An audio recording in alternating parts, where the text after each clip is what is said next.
केशवानंद भारती का आज केरल में निधन हो गया। केशवानंद भारती वही शख्स थे जिनकी याचिका पर सुप्रीम कोर्ट ने संविधान की आधारभूत संरचना को अक्षुण्ण रखने का फैसला दिया था। केशवानंद भारती 79 साल के थे। उनका निधन केरल के कासरगोड जिले में एडानीर स्थित आश्रम में आज सुबह हुआ। इसी मामले में देश की सर्वोच्च अदालत ने कहा था कि सुप्रीम कोर्ट देश के संविधान का गार्जियन है। अदालत ने अपने फैसले में कहा था कि संविधान में बदलाव तो किया जा सकता है, लेकिन उसकी आधारभूत संरचना के साथ छेड़छाड़ नहीं की जा सकती है।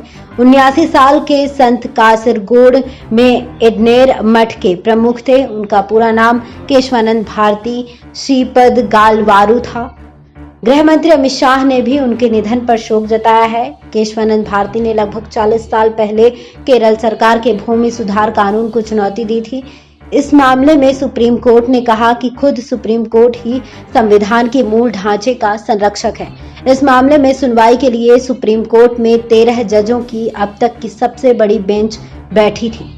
केस में पूरे 68 दिनों तक सुनवाई चली। मुकदमे की सुनवाई 31 अक्टूबर साल 1972 को शुरू हुई और फैसला 23 मार्च साल 1973 को आया। अदालत ने 23 मार्च साल 1973 को 7-6 के बहुमत से फैसला दिया था कि संसद संविधान के किसी भी हिस्से में उतना ही बदलाव कर सकती है जब तक कि संविधान के बुनियादी ढांचे पर असर न हो।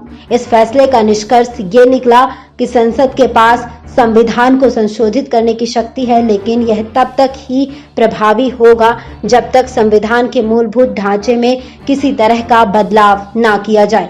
हालांकि इस मामले में केशवानंद भारती को निजी रूप से राहत नहीं मिली थी, लेकिन इस मुकदमे की वजह से एक महत्वपूर्ण सिद्धांत का प्रतिपादन हुआ। इसी फैसले की वजह से संसद का अधिकार सीमित हो सका। SPN 9 न्यूज रूम से श्रुति की रिपोर्ट।